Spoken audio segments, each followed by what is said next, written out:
Happy New Year! Welcome to the next episode of Chris's Classic Cinema. My name is Chris Wired, and this is my good friend. Hello, Jacob Nemeth back at it again. So, it's a new year, and we have a new surprise. Coming to you live from Montreal, Canada, we have with us one of YouTube's very special animation reviewers, since we're doing animated movies. I would like to say hello to Animat himself, Matt Bernay. Thank you for coming, Matt. Hey, how you doing? I want to say thank you so much again for doing this. Yeah, so, Pleasure to be here. yeah. So when it comes to the movies we're reviewing, all of them are from a certain studio that a bunch of you baby boomers might recall because of all their Christmas specials. I'm talking about the TV special company Rankin Bass, produced by Arthur Rankin Jr. and Jules Bass. Now, if the name sounds familiar, they did some of the most popular Christmas specials you can think of. Rudolph the Red-Nosed Reindeer, Frosty the Snowman, Santa Claus is Coming to Town. But we're not talking about any of those, especially since it's after the holidays. We're going to be looking at 4 fantasy films that they did, courtesy of an animation studio that they cooperated with called Top Craft. Now, for some of you anime fans, this might be a very interesting thing, because a bunch of animators who worked on Top Craft actually ended up working for the popular studio Ghibli. Time out. Only 3 of the 4 movies were done by Top Craft. Wind of the Willows didn't do Top Craft. Oh yeah, that's right. My bad. Anyway, so yeah, Rankin Bass, they did some very big fantasy films, isn't that right, Matt? Yes, there was a period in the history of Rankin Bass where they really leaned a lot more onto fantasy. And not just that, but even hand-drawn animation, since with Rankin Bass, they're usually well known with their stop-motion stuff, and like they've dabbled a few times on hand-drawn with the Christmas stuff, such as Frosty the Snowman, but in here, they took a completely different direction and headed towards not just fantasy, but primarily classic fantasy, the kind that you're more familiar with the medieval lore, with dragons and unicorns and things that nowadays would be commonplace in Dungeons and Dragons, but there was a period where they would have it as their specialty when they would go and create either a special or even just a full-blown movie. That I can agree with. And that takes us to the very first movie we're going to be reviewing. For our first 2 films, we're going to Middle-earth from J.R.R. Tolkien. During this time, Rankin Bass decided to do their own animated takes of 2 classic Middle-earth stories. The first, the one that started it all, The Hobbit. In Middle-earth, a hobbit named Bilbo Baggins finds himself on an adventure with 13 dwarves, and he finds himself seeking a treasure that's ruled by a fierce dragon. Meanwhile, he runs into different characters like goblins and birds, and he finds himself a little magic ring that becomes part of a bigger story. Now, when it comes to this version, I remember watching it when I was a kid, and I remember honestly getting creeped out by it. Yeah, this would be my very first time viewing this film, honestly. I've never seen...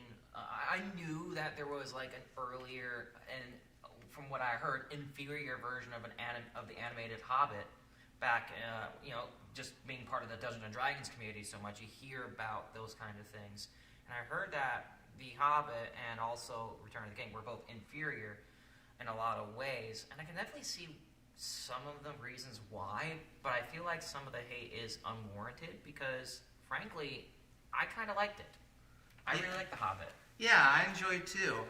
I mean, when it comes to you guys who are probably known for like watching the Peter Jackson movies, this movie practically condenses those 3 movies into a movie that's less than an hour 20.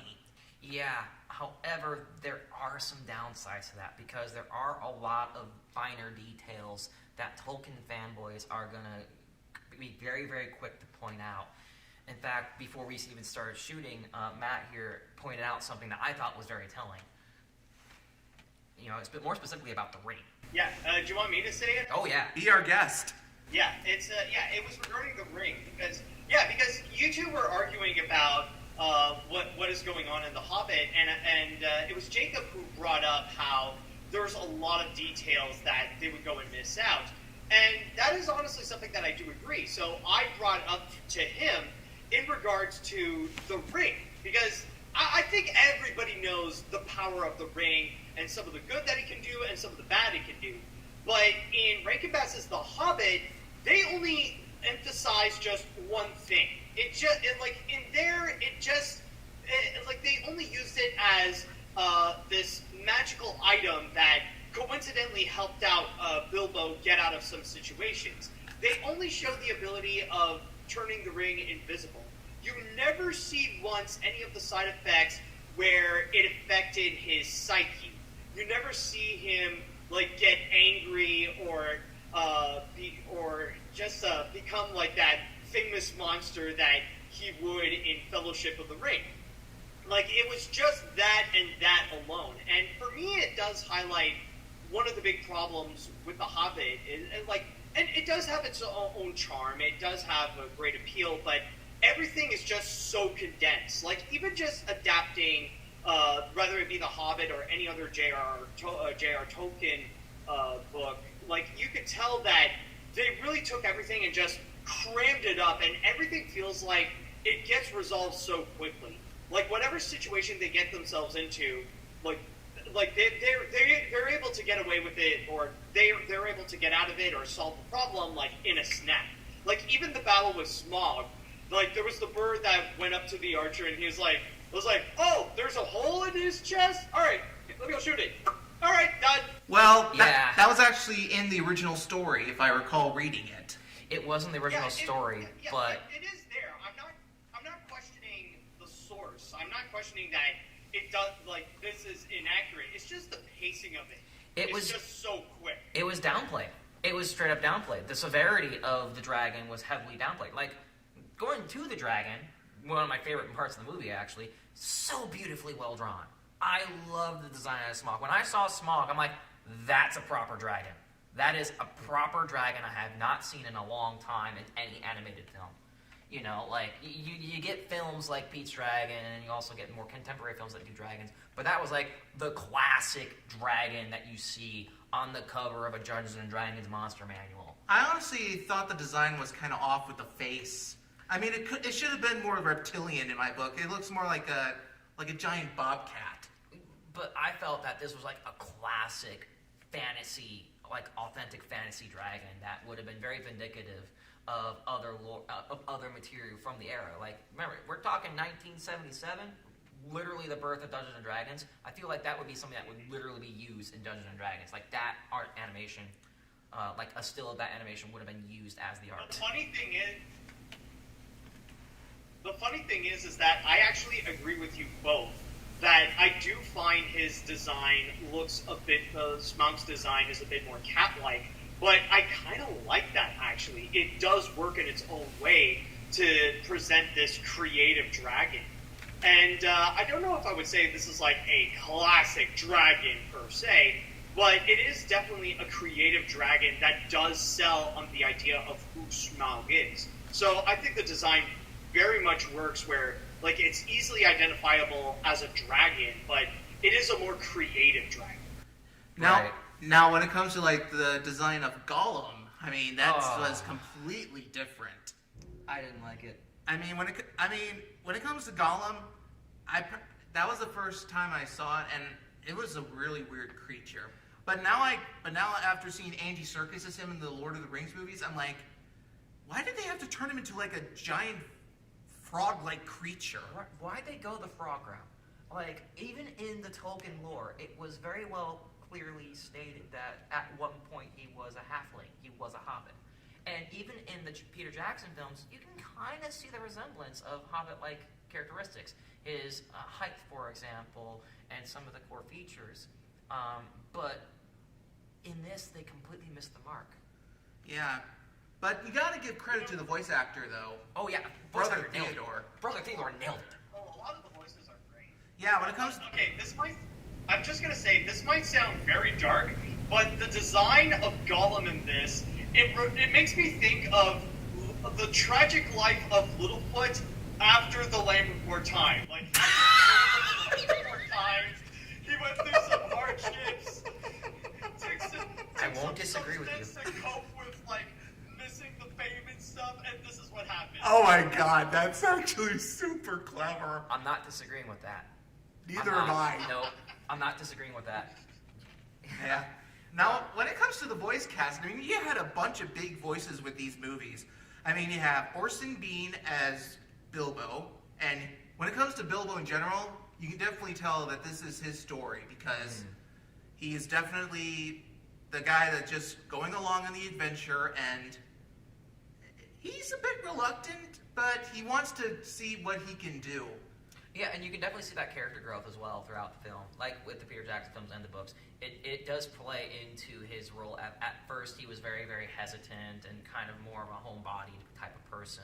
But as the film goes on, he's more and more into the adventuring thing. Yeah, and then you have Hans Conried as the main dwarf, Thorin Oakenshield. If the name sounds familiar, he was the voice of Captain Hook in Disney's Peter Pan. Same size nose, too.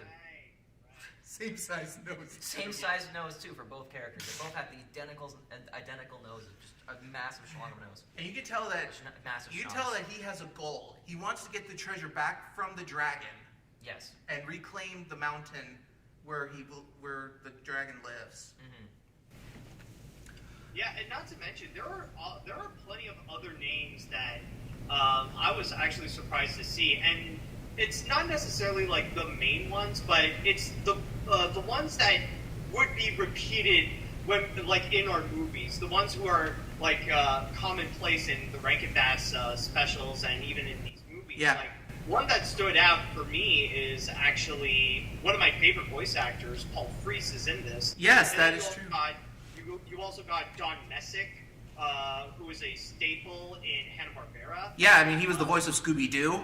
Yeah, and even in some musical moments, you even got Thurl Ravenscorp involved, which, Yeah. like, with that low booming voice, it's like, oh yeah, you can definitely hear Oh, that he's I there. love the music. He was the guy who sang the song "You Were a Mean One, Mr. Grinch," if any of you don't know. He also voiced the Tony the Tiger.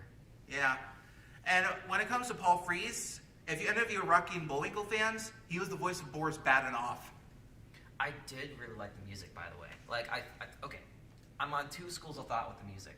On the one hand, I felt it was a little bit too happy and too campy for the movies, for how serious it was. But I grew up on the Peter Jackson ones. But I also really liked it. I liked the folkness of it. I felt like it was an actual bard that was singing it. And then they actually, in The Return of the King, it was a bard singing. You know, they actually animated a bard and kind of drove that point that, yeah, it's a bard singing Yeah. a guitar. And Yeah, the guy was a very popular pop singer at that time. Glenn Yarborough. He was Yeah. actually born here in Wisconsin. Oh, no kidding. Okay. Yeah. And when it comes to the lyrics too, I mean, Oh, when it comes to the lyrics does the in bard the only show up in Return of the King? the bard only shows up in Return of the King. It does. He only shows up in Return of the King, but he did the music for. Well, he both did the movies. main song, The Greatest he did. Adventure. Yeah. The rest of the songs were done by Maury Laws and Jules Bass, who adapted lyrics from the original book. Yeah. I thought it was really well. I thought it was really good. I really enjoyed the music. Yeah. And then you have Oscar winner John Huston as Gandalf. Mm-hmm. And That was Gandalf. The portrayal of Gandalf was actually a little bit scarier than the actual Peter Jackson. I felt he was a much more serious role than Peter Jackson. really, when it comes, well, I gotta say he's definitely a lot different than Ian McKellen. Well, I felt that was a bit more of a serious role because he was definitely more of a serious wizard that had business to attend to and everything else. Like, yeah, in the Peter Jackson films, and we are going to draw a lot of parallels, so apologies. Yeah, he had serious moments, but he also had playful moments where you can connect with him, like where he was shooting off fireworks. You know, he was like more of the grandfather-like figure in the Peter Jackson films, whereas in this one, I really didn't get that too much. Well, when it comes to, and even in this version, the way he just takes out the trolls like that, and then he's like, excellent. Excellent. All right, peace. Later. You know, like he did. Yeah, like he's an easy problem solver. Yeah. And then you have all the other dwarves who basically are very two-dimensional characters, literally two-dimensional. Yeah. You don't know much about them. All you know is that they're part of the gang and they're on the journey. Oh yeah. There wasn't that much room for character growth for a lot of the dwarves Yeah. compared to the other medias out there. And then you have like the designs of other creatures too. I mean, the goblins, the designs are very impressive. Oh, I love the goblin designs. Yeah, but when it came to the elves, I mean, Well, I didn't really care for the wood elf designs, but the other elves, from Rivendell, that one I liked. yeah, especially with Lord Elrond when he has like a ring of stars around his head as a crown. Yeah, the high elves, yes. Yeah. I felt that the high elves designs were pretty good, but I didn't care for the wood elf designs. But the wood elves designs are a bit truer to form. They are a bit truer. Well, I can't imagine Legolas is one of them. Yeah. Now let's talk about the animation, because when it comes to the backgrounds, they are beautiful, in my opinion. Mm-hmm. They really bring Middle Earth to life. They really do.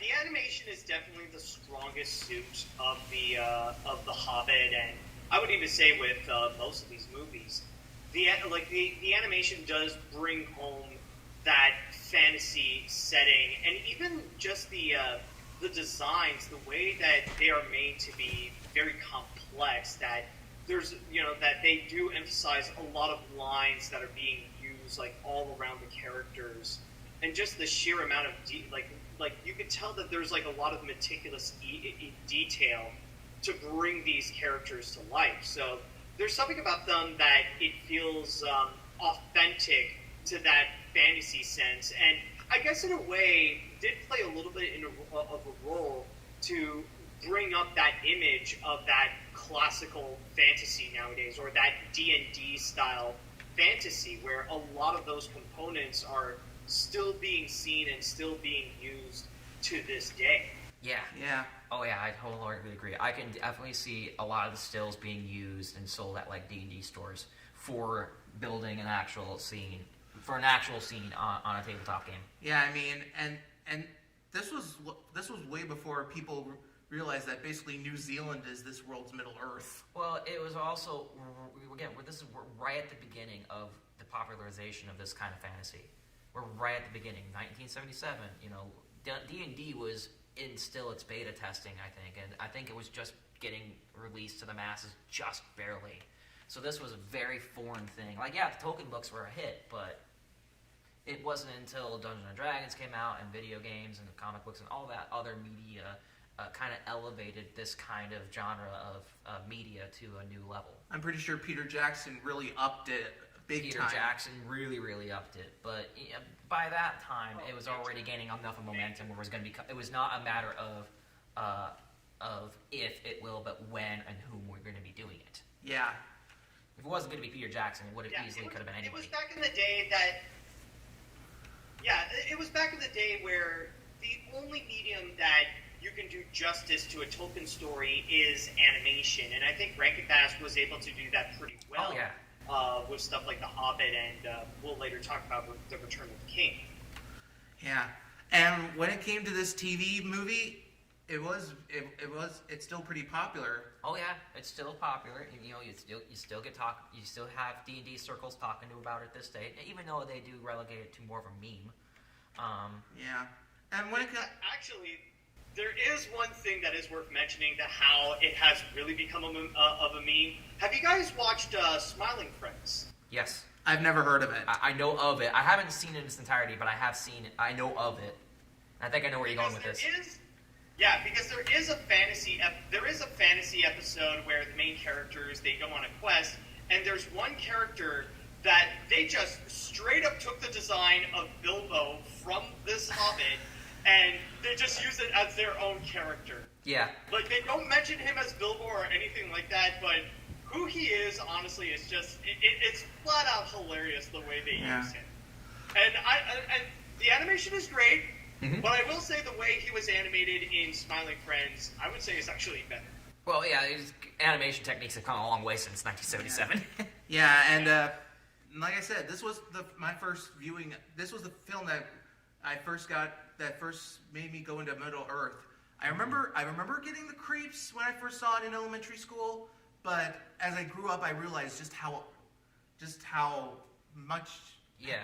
how a great job Rankin Bass did bringing Yeah. this story to life. Oh, personally, if I ever were to have kids of my own, and I had like a 7 or 8 year old that was really interested in D&D or Tolkien or anything like that, I would get them started on this, because this is a very much PG, stepped down, what I would call a diet version of The Hobbit. Even though that it is a bit of an insult in a lot of ways, but in other ways, for like a 7 or 8 year old, it's really palatable for like a 7 or 8 year old. Especially with all the violence in the Peter Jackson versions. Or even how grotesque and how detailed the books are, because that's a lot to consume for the books too. I guess I can't argue with that. So with that in mind, There is that feud.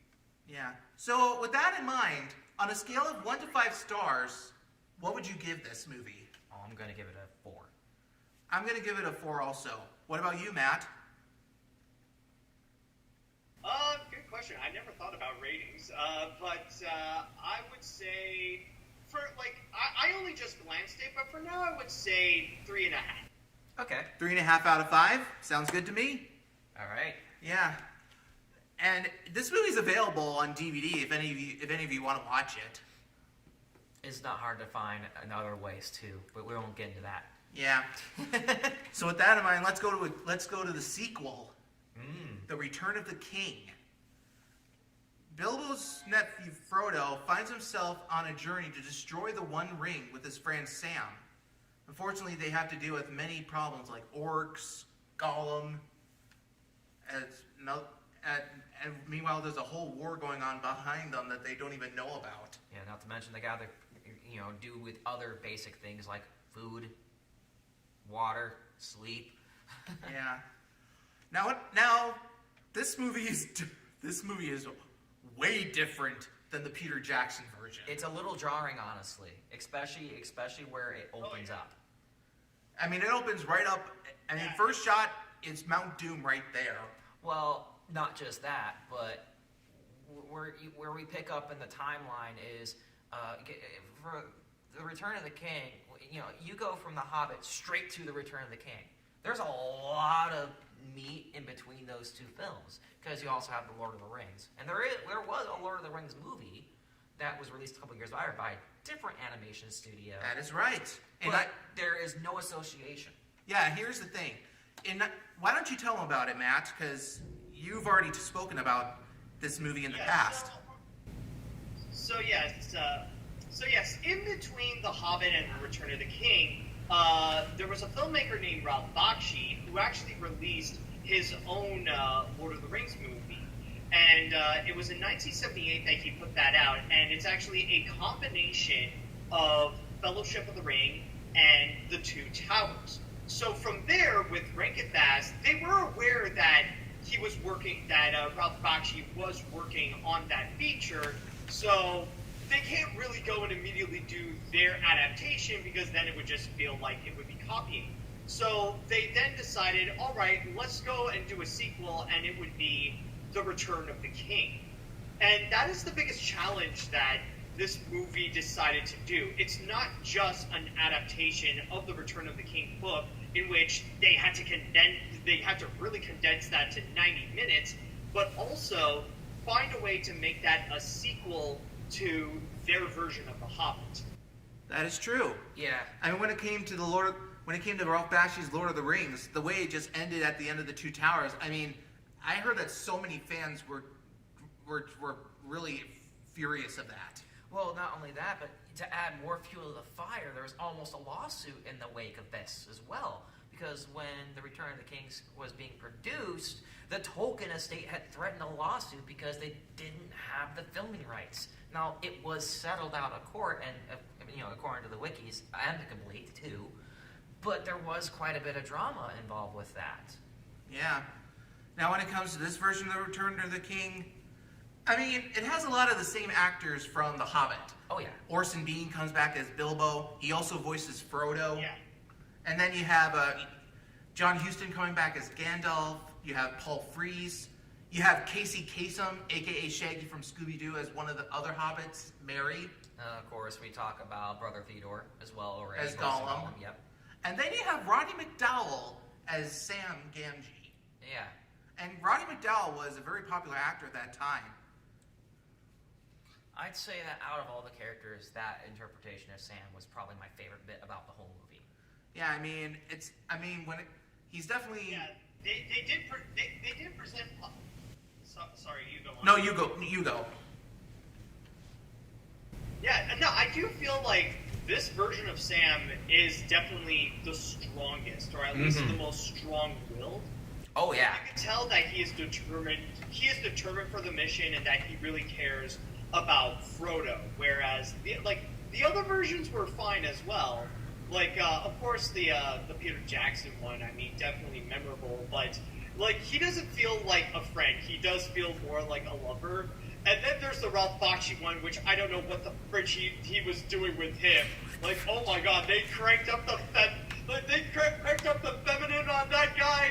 Like, literally, there's just one moment that he just like jumps for joy, like, oh my, I'm not going to disagree with that either. I'm not disagreeing with it either.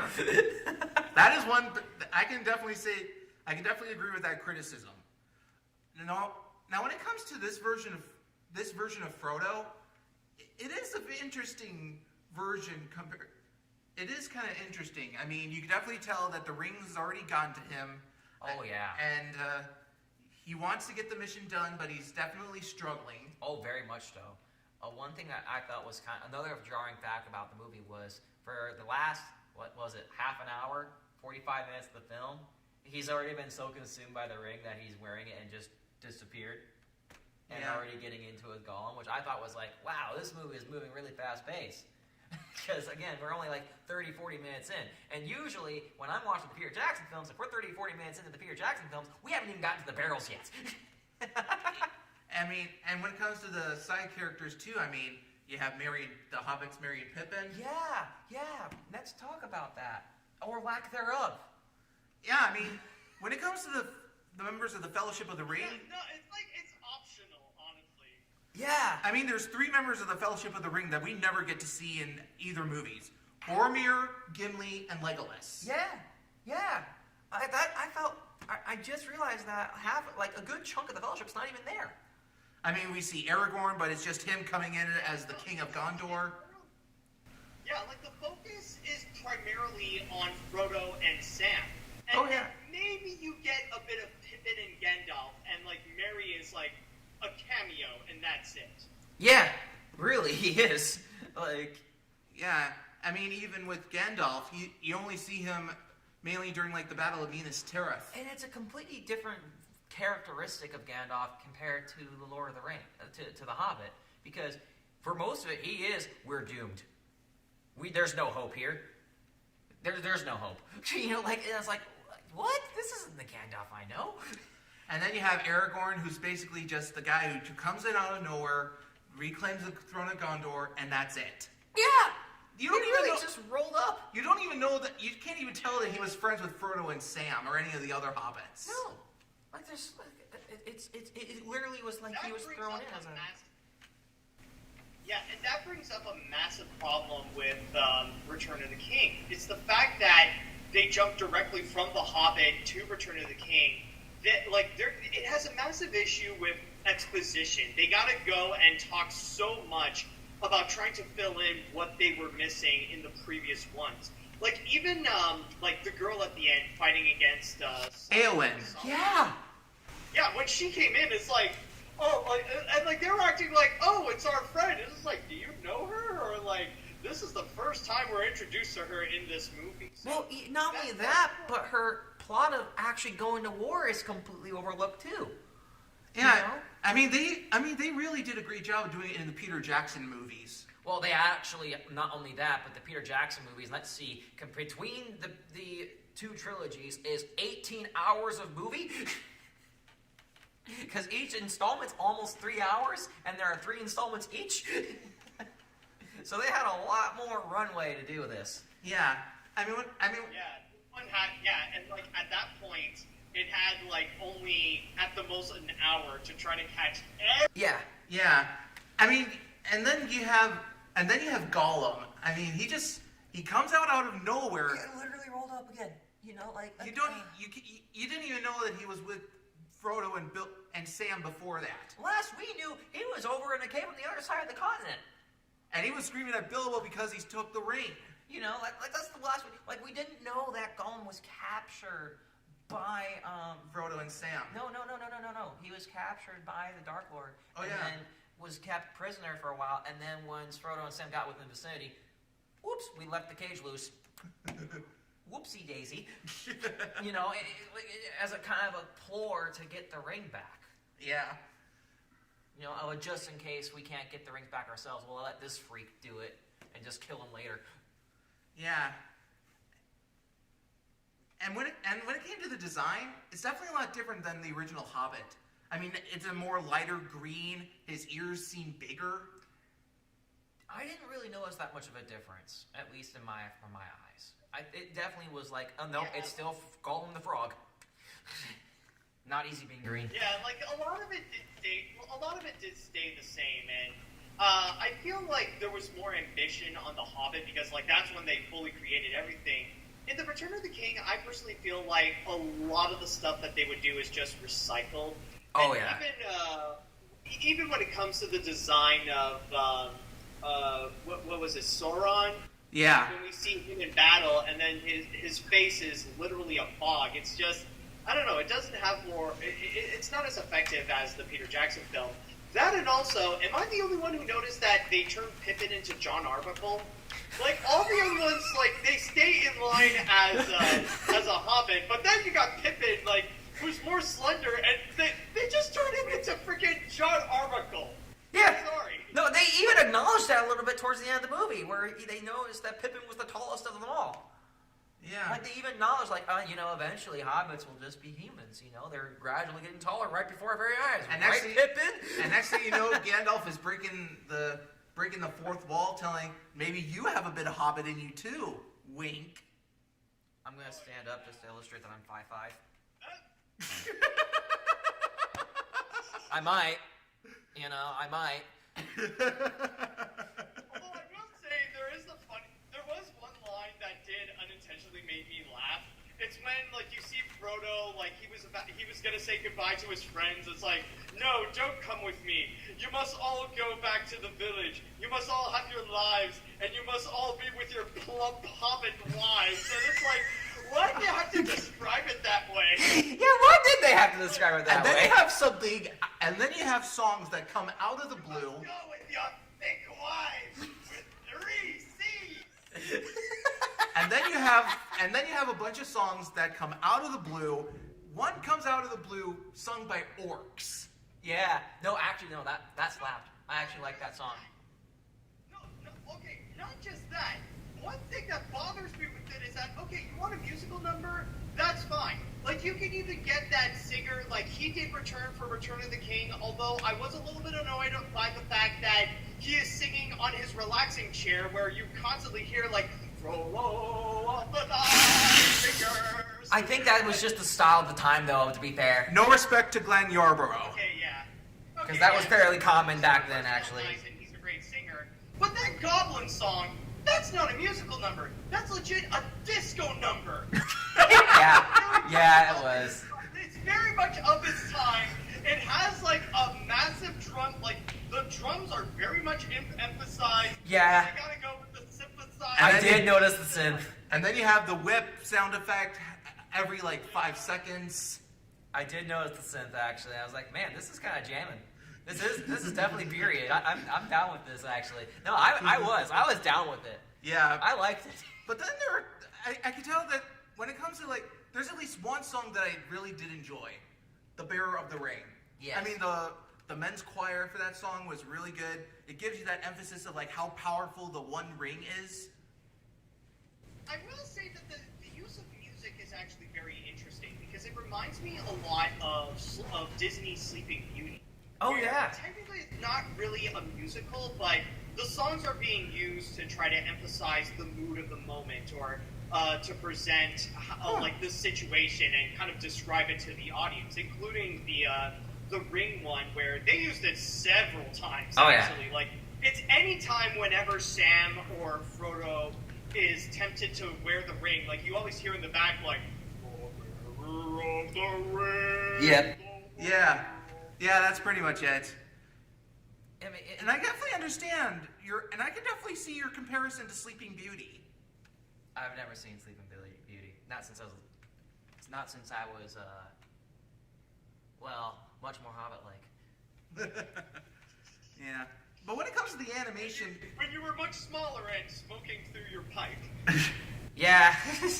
now when it comes to the animation, the backgrounds are still pretty good. I mean, Oh, yeah. I mean, the way they did Mordor it definitely looks like hell on earth. I agree, but I also would say that the scenes were a little bit more simplistic compared to the previous one.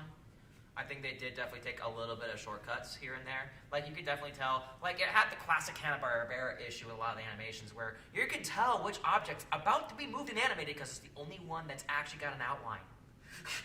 Whereas everything else is just kind of in the background. It has the exact same problem as, like, Hanna-Barbera from back then, you know, which I'm down with. Like I said, Hanna-Barbera is, like, one of my favorite animation studios, you know, so it was, like, it was very endearing, and I really liked it, but... Yeah.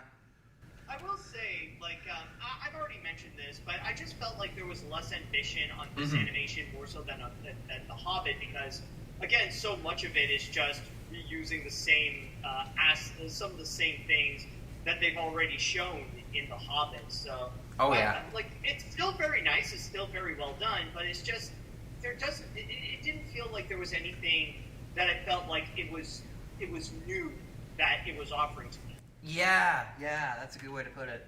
Yeah, I can definitely agree to that. Yeah. Well, that in mind, what do we want to give a rating? Well, I can at least say that when it comes to this version, I'd rather stick to the Peter Jackson. Honestly, same. I'm gonna give this. I'm giving this honestly 2.5 out of 5. Wow. Am I going to go higher than you for once just because it's got like all the Hanna-Barbera traits I like? I'm giving it like 3.5. I might go with Chris. I'll go with 2.5. It's just, this movie is just, Yeah. I mean, it has the Hanna-Barbera stuff. In fact, I think, even Don Messick is one of the he's one of the voices. Like, he did. And like I said, Casey Kasem too, the voice of Shaggy. He played Merry the Hobbit. You know what? I'll bump it down to a 3 because a lot of the reason why I'm giving it a lower rating is because it has a lot of the plot holes and it's missing a lot more of the story. You know, and it's got a lot of it's a very jarring story, you know. And that's the reason I'm giving it a lower rating than the original Hobbit. And I thought it was only worthy of deducting half a point, but I'll deduct a full point for that. All right. Yeah, well, that's it for Middle Earth. Now we're going to be shifting into different fantasy movies that Rankin Bass did. A few years later, they had this idea. You see, back then in the 80s, there was this book written by a guy named Peter Dickinson. The book was called The Flight of Dragons. It basically had this idea of, it was sort of like a scientific look on how dragons could have existed in our world. And how like the scientific way of how like they could breathe fire or fly. Mm-hmm. So Rankin Bass, they found this other book that had this high fantasy one called The Dragon and the George. And they decided to combine the two books into their version of The Flight of Dragons. A Boston scientist finds himself in a magical world where science is overtaking the fantasy. Next thing you know, he finds himself in the body of a dragon, and he's on a quest to defeat a wizard's evil brother who wants to basically take over the world. Now you've done a review of this already, if I recall, Matt. Yeah, many years ago. And I would say, like, back then it was very meh to me. Like, I didn't really think much of it. Like, I thought it was okay. I think I gave it like a 6 out of 10. But I will admit, rewatching this nowadays, I do have a bit more of an appreciation to it, mainly because of the originality that it presented. The way that it has its own unique fantasy world, and even how it presents like its own logic of how dragons work, and even the whole concept, like its own concept of magic versus science. Like there is a lot of creativity that is put in, especially in the world building, that I really do admire. And in a way, it does feel like that it's an adaptation, not necessarily of a book, but of someone's D&D campaign. That they took like an entire D&D campaign built entirely from scratch, and then they would just go and they would just say, "Hey, let's go and turn that into a movie and see what happens." I never thought of it that way. I feel like I'm being called out because that's my D&D campaign right now. I've been writing this D&D campaign operating on that exact principle of science versus magic for like the better part of like 3 years, like 2 or 3 years now. Yeah. And I completely agree that this movie is like, oh, it's taking the idea I've been rolling with was like, okay, what if science, like man is starting to get up to speed, and how is that going to clash with magic? Probably not well, you know. Yeah. And then you have the wizards who are starting to run out of magic. I didn't even think of it that way. I really didn't think of it that way. Yeah, the wizards are starting to lose their powers, and they decided to build this. They basically decided to do this whole domed area where it's nothing but fantasy with their creatures in that. Yeah, and it would just basically be relegated to like the only time you can visit it is like in a dream state or for a point of inspiration or anything like that. Yeah, and along with that, there's also the science part too, because it has like this. It goes along with the book of the Flight of Dragons and how it actually goes like the idea of like how dragons can actually breathe fire without actually and also like what causes the ignition. Right. But I feel like that's like the only aspect of science that we get out of this whole movie. That and the acid. Like that's all we get out of the science. Because what you've essentially done is something very similar to the King Arthur movie that was done about 10, 15 years ago. That live action King Arthur movie. Excalibur. Yeah, where they takes a modern kid from like a modern high schooler, put him back in the Middle Earth. Oh, and go, okay, you mean roll with it. You mean a kid in King Arthur's court? Oh, not that. Oh, you mean a kid in King Arthur's court? Yeah. I don't remember the name of the movie, but if that's the name of the movie, sure. It's the one where he built a wooden bicycle, basically. He invents the bicycle, basically. Yeah, that's the one. That's the one.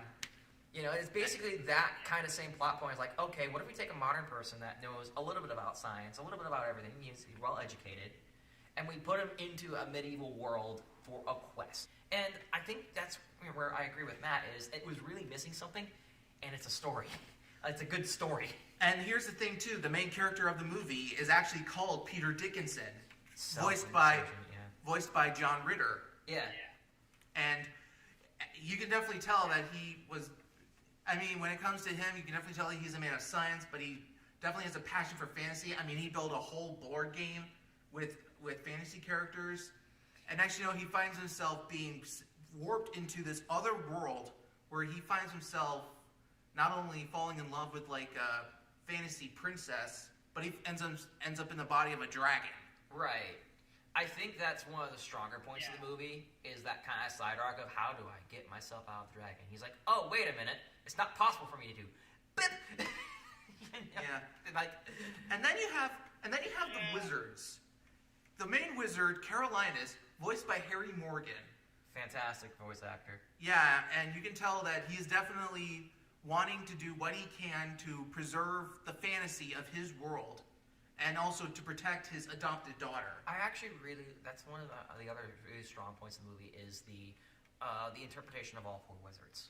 And how it's ethnically a little bit different, you know, and I really liked that aspect of how the whole world is being controlled by four wizards. Or not so... They're all brothers, And by the they're way. all brothers. You know, I felt that was very true to form, because that is how Middle Earth has operated in the Lord into the Tolkien's, is it's not just one wizard that controls the land, it's a bunch of wizards that are bringing balance to their own little section. And they have this superior called Great Antiquity. Yes. And it was an Antiquity that discovered that this guy, Peter Dickinson, was the guy that was going to save the world. Right. Self-insertion. And then you have the main villain, the evil brother, Omadon, voiced by none other than Darth Vader himself, James Earl Jones. Yeah. Yeah. Again, very well done. Love the laugh. Oh, that was... Yeah, and I mean that I whole... would say that out of all the four movies that we watched, I would say Flight of Dragon does have the best voice acting. Oh, They yeah. really Oh, did, yes. give it their all, and especially like with the talents that they have hired. Like they brought in people who are at their peak. Like we've talked about this before, but we're we're talking about like James Earl Jones, like who is in the middle of his performance as Darth Vader, and not long before they even released The Empire Strikes Back, and even Harry Morgan, whom around that I think it was around that time they were finishing up MASH, I believe. Yeah. Yeah. They would be finishing up probably, I think it's in 84 they finished it up, Yeah. I believe. I don't remember. And John Ritter too. I mean, this was Yeah. around the time. This was sometime like around the time when Three's Company was ending. Mm-hmm. So they have definitely a superstar cast. And you also have they also have Victor Buono as the Wolf. And wasn't there like a famous singer that, like Don McLean, I think it was, that sang the intro to the song to the Yeah. movie? So again, they had a stellar cast and a stellar production team. And the animation is pretty good too. The character design for the dragons, my God, they are some of the most amazing designed dragons I have ever seen. Mixed. I feel like they're okay, but I feel like, again, I prefer the Smaug design in the Hobbit. Like I said, out of all 4 movies we're discussing, that one's got my favorite design of a dragon that I've seen in quite some time. I felt that, yeah, some of the dragons were designed very well. Like the distinct ones were designed fairly well, but especially towards the end when you have the dozens of dragons flying at the end, you could tell that it was just copy paste with a different color palette. Yeah, but then you have like the main dragons like Gorbash and Smeargle, Oh yeah. and you can definitely tell that they have a very strong Yeah, relationship. I would say that they actually do have very nice animation. That, to me, I consider that to be classic dragons in terms of their style, how they look. I think they did great, and especially with how they put in the unique twist with their abilities, like with how they the way that they would breathe fire, how they fly, Oh yeah. and all that kind of stuff. I Even think, the like, sound effects too. Yeah. there's a lot of thought put into this. So Yeah. honestly, like with those designs, I think they're great. Oh yeah, like well, when you have a studio that does a very good job, like we mentioned earlier, like Topcraft did all 3 of these movies that we were mentioning, and and of course they would go on to later become Studio Ghibli, which is like even to this day the premier animation studio out of Tokyo. Yeah. So you have literally the top-ranking animation studio of the time doing these animations, which is why it's so good. Yeah, I mean, Studio Ghibli has given us like some of the best anime movies ever. Oh, yeah. Spirited Away, My Neighbor Totoro, Princess Mononoke, Yeah, and all of it. or would be- and just recently, The Boy and the Heron.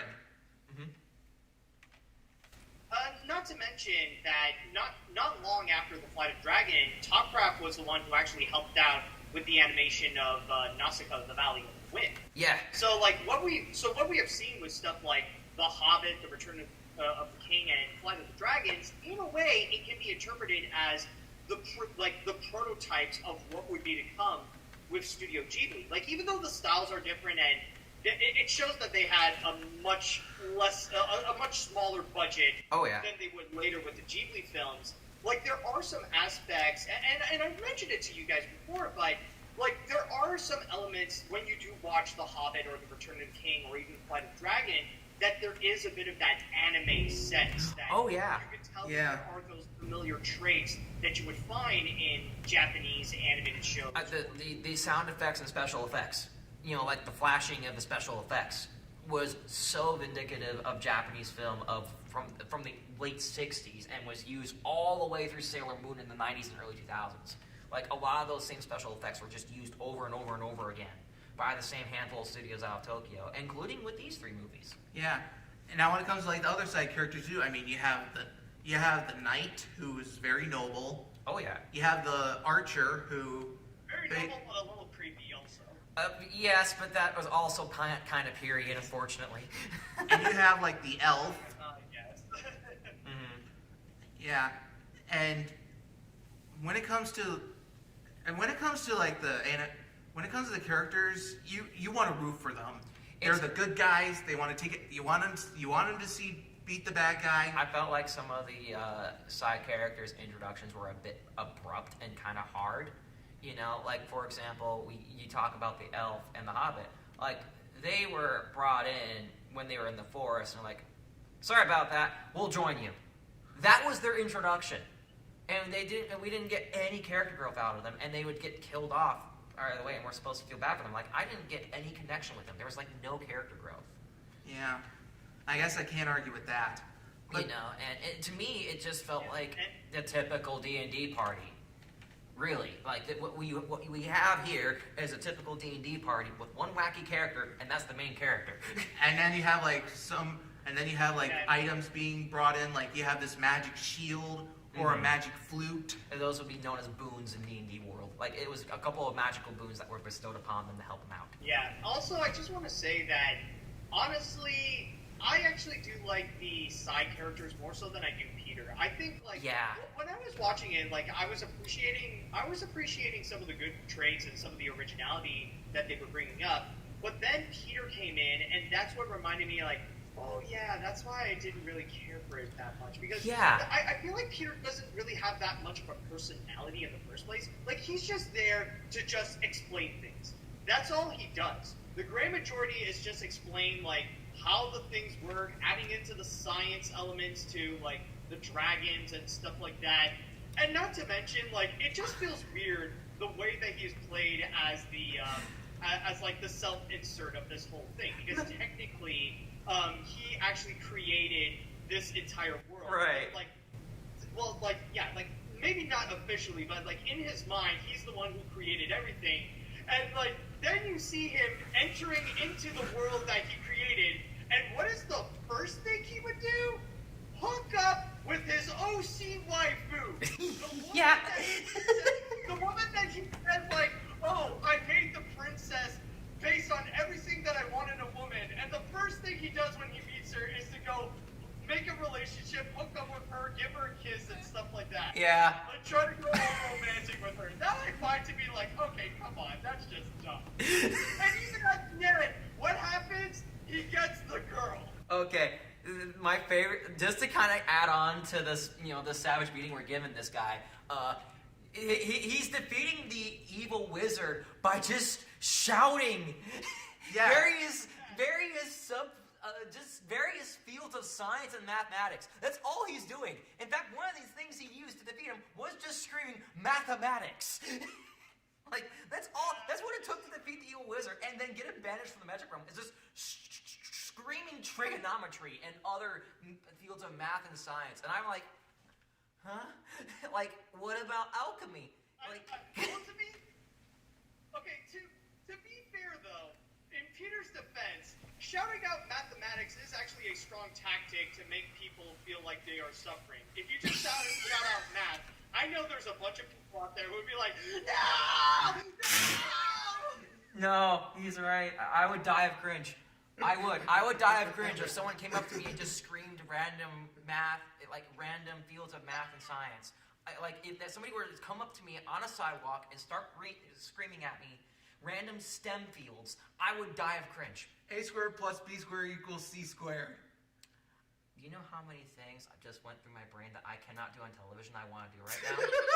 All of them. Like, I literally had an out-of-body experience when you did that.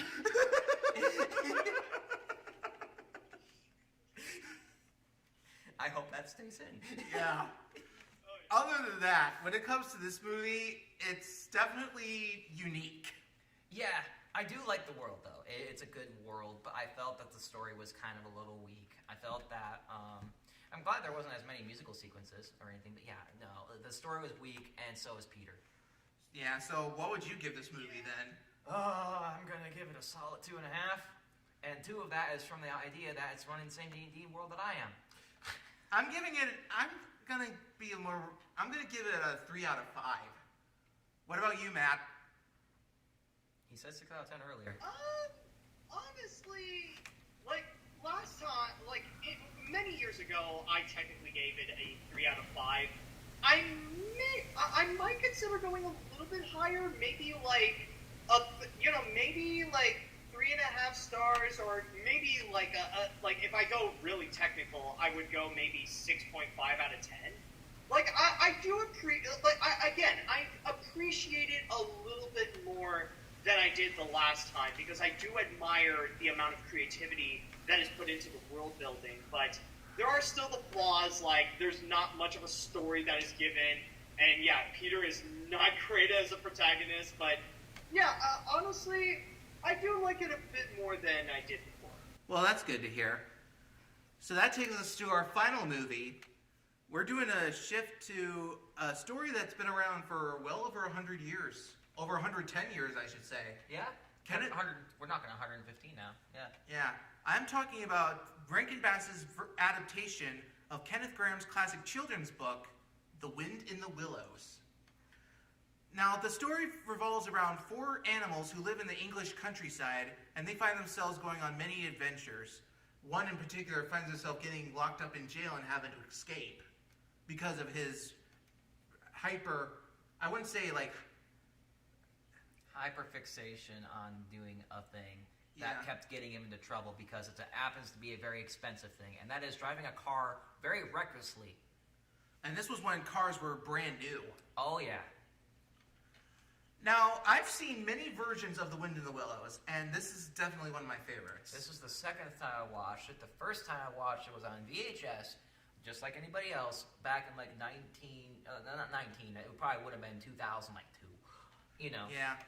Now, yeah, and there are several different adaptations.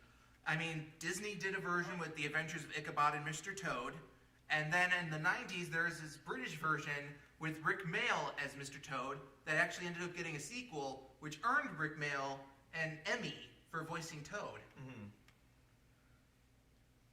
Yeah. Yeah, and I mean, there's tons of other versions. I know there's also another one that has most of the Monty Python people in there, and it's kind of like a musical as well. And then there was- live action, weirdly enough. And then there's the popular British stop-motion animated series that lasted for many years in England. Yeah, in fact, that's where the movie got most of its traction, was in England, because even though the movie was released in 1987, I'm putting really heavy quotations around that, because the movie was actually done, like completed in 1983, and published direct to VHS in the United Kingdom only. It wouldn't be until kind of the last vestiges of Rankin Bass would release it direct to TV on ABC in 1987. And this was the last film that they did Yep. before they retired. Yeah, before they went under, this would have been the last full featured thing, the last featured-length animated film that they did. Yeah. And it's a shame, too, because they did a really good job. I mean, personally, I find it very faithful to the original book. Oh yeah, And when it comes to the original book in general, I mean, even President Teddy Roosevelt himself, he actually said that rereading the book is like meeting old friends. yeah, you could definitely tell that there's definitely a lot of character chemistry there that definitely is very good, and especially towards Toad. Like with Toad, it was like everyone just kind of was like, okay, you're our neighbor, you're giving us a bad name here. We're gonna lock you in your closet until you get better. Well, his bedroom. Well, to him it was a closet because, Yeah. man, before that, the world was his bedroom with the way he was driving. Let's talk about the cast. I mean, you had some pretty big true. names. I mean, Oh, you go ahead. yeah, no, like the character dynamic is easily the best part, and you see how each of them would go through this massive growth. Rather it be, you have Ratty, who is very secluded, like he's like more in his own space and like very cautious. And then you also have Mole, who's like discovering the world for the first time, like he's getting out of his hole. Then you have Badger, who's opening up to people, that he learns to be a bit more friendly, and like beforehand he was like super introverted. And then you also got Toad, of course, which like he has to keep on learning about the hard way of his recklessness. So you do see that character arc from each of these characters and how they can grow with one another from what they have witnessed, or at least some try to grow, like in the case of Mr. Toad, because old habits die hard, of course. Yeah. Oh yeah, And- did it die hard?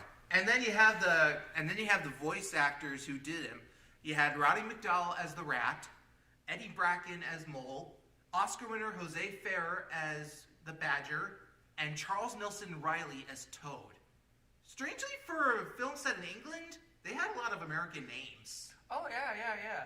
And you know, it's not really implied that it's set in England, but there are some tail signs that it is set in old, like turn of the century Victorian England. Oh, no, probably more like Edwardian England. Yeah, that's pretty much it. You know, where, you know, for example, in the train scene, it's a very British-looking locomotive, and you can see that in the catalog. It's a very British-looking automotive catalog, and we see that Mr. Toad buys a Rolls-Royce Phantom.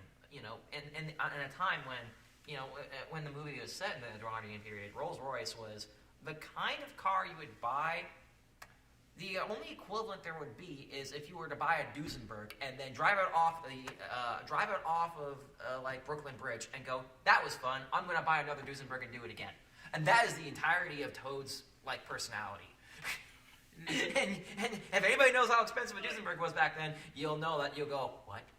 You know, that's how rich Toad was. He would go buy a Rolls Royce, you know, that was like a 6-digit car in 1910. Crash it for the lulz, and then buy another one. And then you had the other stuff too that he was buying. Like he got into boats. Oh yeah. And then you had him going into like gypsy carts. Oh yeah. And then next thing you know, he's just obsessing over cars. Oh yeah. You know, and again, in a time where that is a very expensive hobby. If you had more than one car in 1910, you were a dignitary. You were not only you were probably more powerful than a dignitary. You're probably the guy that was selling the munitions to the dignitaries so they could do World War I. You'd have to be as rich as like John D. Rockefeller to own that. Basically, you would have to be Rockefeller money to do what Mr. Toad was doing. Yeah, it's like, it does make you wonder, how did Mr. Toad make his money in the first place? Was that Inheritance. explained in the book? It wasn't. It was not only explained in the book. It was explained in the movie Inheritance. Oh, right. It was his inheritance. It was family. Oh, yeah, He is old money. I forgot about that. Yeah. He is old money. And then you have his friends who are trying to do a major intervention. Reel him Stop- in. Stop this. You're giving us a bad look. And next thing you know, he's like, Yeah. whatever I said in there, it stays in there. I'm doing what I want. Old Toodles. Lock him up.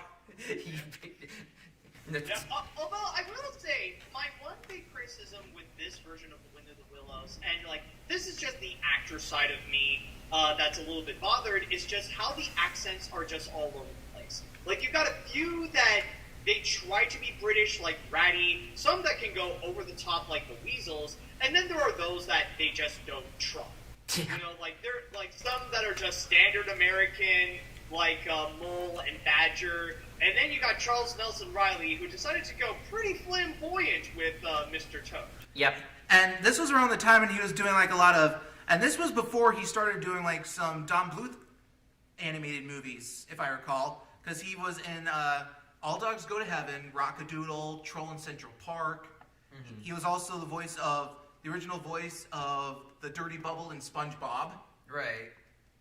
You know, and of course, at the end of the film, like, the only way that you get Toad to change is if literally a bunch of weasels steal your house.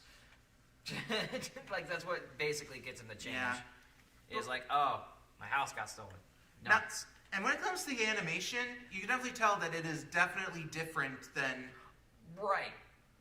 And that's primarily because, you know, that was mostly done in-house. I believe a completely different studio was helping out with the animation department than what we're talking about. But that doesn't mean it's bad. I mean, the animation is pretty good. I'd say it's okay. I wouldn't say it's good. Like, there are some cool aspects of it that are good, but some of it's mostly the stills that really drive it home. Yeah, it's more like it stays true to that tone of that not fairy tale book, but more like that that classic children's book look. But at the same time, considering that it is from Rankin Bass, they still want to stick to the previous style that they've had with Topcraft. So like have that anime-like influence where a lot of the designs are very detailed, and even in this one, they really go into the details of making the characters look like their respective animals. Even bothering with wardrobe changes. Like, back then, with animation studios, like, one of the running jokes for a lot of animation studios at the time, for all of them across the board, Disney, Hanna-Barbera, all of them was they never changed their clothes. This one they did. Like, that's one thing, you know, like, it was a meme almost, even now, that a lot of, like, you know, like, with all the Hanna-Barbera stuff, all of Disney, all of the Warner Brothers, they would all be wearing the same clothes every time. But in this one, they had wardrobe changes mid-scene even. They even managed to do animations of a wardrobe change a couple of times. which is again very difficult to do because that is you have true, this yeah. reference, now you got to change the closeout, which is that's a lot of time and money that you have to put into that. Because they wouldn't even do that for the whole movie. They only did it for like a little bit. Especially like when you also have to. Yeah. Yeah, like you have to change. Yeah, especially when you also have to animate the clothes, and that's a very good point because, like, especially Ratty has several different outfits that you see throughout, and Same with Toad. I see a still image. I think we have a DC. Hopefully not. this isn't just set in like one short time. You see it be set like in the winter, in the spring, in the fall, in the summer, and you see the characters have different clothing that they would set themselves up for that time. Yeah. I mean, look at how many different wardrobes Toad wears. Right when you see him, he's wearing a captain's uniform. Next you know, he's in like a racer's uniform, several different variations of that too, and even at one point wearing a suit and top hat even. yeah. Like, and even and then of course the launder's dress. The washerwoman's dress. This all over the place, all Yeah. over the place. Again, and you get all this got its own unique animations. Yeah. Now let's talk about the songs because Maury Laws and Jules Bass did the songs, Back at it again, that dynamic duo. and they're actually pretty good. They really help with the story in my book. Oh yeah, Especially the main theme song, sung by Judy Collins. yes, That's a big name. that song was beautiful. Well, Judy Collins is a big name back then too. Even now, Judy Collins is still a pretty popular name when it comes to music. Oh yeah. Yeah, and you have different songs that the characters sing. Yeah, and I will say that I am a little bit mixed when it comes to the songs because on one hand, I really do like them in the way that they do help with the tone to add into the charm and the whimsy of the entire scenarios.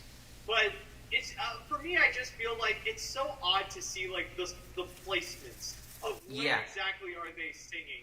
Like there's a whole moment where they're just looking through like, okay, where are we gonna go and eat? And then they're saying like, it's much more easier like to list down what we can't eat. And then they went into an entire musical number. And it's like, aren't you guys like looking for food or something? Yeah, no, like those are the kind of musicals I'm not really a huge fan of personally. They're the ones where they just insert a song wherever they feel like, because they can, and they did just that. Some of the places are. I guess I can't argue with that. But then there's others where you have like where you definitely tell like how much passion they have for what they're doing. Like with Rat singing about just rowing in a boat, or Toad driving a car, Or even Badger and his introvertedness. yeah, and even the Weasels I with feel how like much. Sorry to interrupt, but that Badger song, I feel like that could be something that could trend today. I can imagine It does. something you put up on the internet, and there's going to be so many people who will like relate to the introvertedness. Really, yeah. And someone, I'm sure there will come one day when that song will be viral again. No, I feel like it would, especially with the last bit being him answering the phone, being like, sorry, I've got dinner plans already with myself, and then slams the phone. Like, I know people now that would do that to me. Like, I know people that would do that. Like, without blinking an eye. And then you have the Weasels singing about having the party of their lives in Toad Hall, and the main Weasel is like, no, you can't do this. I'll vote. All right, you can do it. Yeah. But other than that, They still have class. They still have standards, apparently. we still have They're etiquette. Party, they're destroying everything, but I mean, they're still gentlemen, It's British Edwardian. It's British Edwardian England. Of course they're going to have class. It was where etiquette was at its peak. Yes, very much so. Yeah. Other than that, I really enjoy this version, and I definitely would want to watch it again. It definitely took me back to my early childhood. It's like you said before. It's like seeing old friends again. Like I haven't seen this movie in over 20 years. Well, that's what Teddy Roosevelt said. It's like seeing old friends. And I haven't seen this movie in over 20 years, and it really did take me back. Yeah. All in all, when it comes to I would ratings, say that out of, oh, you go ahead. yeah. No, you go. No, you go ahead. I'll go ahead. I'm giving this movie a rating of 3.5. If it didn't come across, 3.5 stars is what I'm giving this movie. I'm giving it a 4. Yeah, honestly, I might give, like, just for my first reactions, I'm gonna give it a 4 as well. This is honestly my favorite of the 4 movies we've seen for this. Okay. I wouldn't say this is my favorite personally because I'm not a musical guy. But again, I'm only giving it a lower rating than you guys because I'm not a musical person. That comes with the territory. Yeah. Yeah, well, when it comes to Rankin Bass, I mean, like I said, this was basically what baby boomers grew up with, Oh yeah. as well as Gen X. And even early millennials, you know, like even early millennials can say that too, especially with somebody like me who acquired the VHS tapes at a young age. And even now, they're still showing the Christmas specials on TV, even to this day. Yes, and I can definitely see like D&D circles revisiting some of the movies that we just talked about. You know, just as kind of like, hey, well, we can watch Lord of the Rings. That's gonna take forever. Let's watch the Rankin Bass version. You know, we'll watch that version. Rankin Bass version. We're gonna watch the Rankin Bass version because that's way quicker. Yeah. Because it covers all the major plot points, right? Right. Well, all in all, Of course. yeah, well, The thing with Rankin Bass is that they are definitely among the most influential animation studios out there, especially with their holiday specials. But it's also very fascinating to look outside of what they are most known for, especially with how they would output their fantasy films. And I mean, we didn't even cover all of them. Like technically, I wouldn't be surprised if some people will come to you guys and ask, "Why didn't you talk about The Last Unicorn?" I was actually thinking that. I was thinking that too. I saw Last Unicorn being mentioned. I'm like, uh-oh. We one of these movies is not like the others, and it's not Unicorn. And if I recall, that movie was actually released in theaters. It was the only one that was released in theaters out of all of them, and it was released right in the middle of all the other fantasy films we did. I think 1980 was it, or something like that? Yeah, 1980. I think around the same time as Flight of Dragons, actually. Okay. But I will say, though, it is very fascinating, and honestly, I feel like there might be some influence with those animated specials, like with The Hobbit or Return of the King or Flight of Dragons, that there is something about them that they, like, I wouldn't say that they massively played a role, but there is something about them that they did play a certain influence in shaping the modern definition of classic fantasy, or even of how we look upon the Tolkien books. Oh yeah. Like even though, of course nowadays, like the Peter Jackson films have revolutionized it, but I would argue that it wouldn't be where it is today if it weren't for the Hobbit movie or the Return of the King, or I'll even throw in especially Ralph Bakshi's adaptation of the stories. Right, especially when it was coming out at the exact same time as Dungeons and Dragons too. That helped a lot too. So we know of its holiday influence, but there is also a bit of a fantasy influence that Rankin Bass has played as well. Not as prominent, but it is there. Not only that, but also the influence on Japanese anime as well, with its strong relationship with the precursor to Studio Ghibli. You know, again, another like underground, like not really as well known a thing that they were known for, but they really did help influence Japanese anime throughout the 80s and 90s just with their relationship.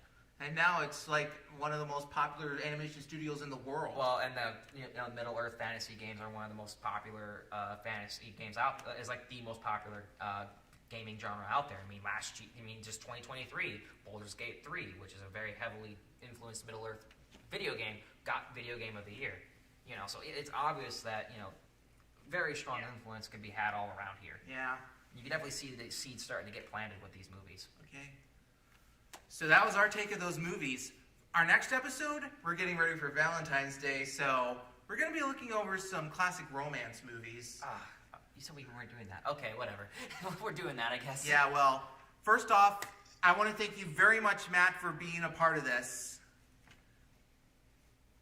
Hey, you're very welcome. Hey, it was definitely a fun time talking about these movies. Yes, and like I said, if you want to watch more of his videos, you can go to the link that's on the screen, and I mean you are an amazing reviewer. and you definitely have a lot of class. Thank you so much. And I am truly honored to have you on my show. And until then, I'm Chris Wyatt. I'm Jacob. Thank you very much for watching this special episode of Chris's Classic Cinema.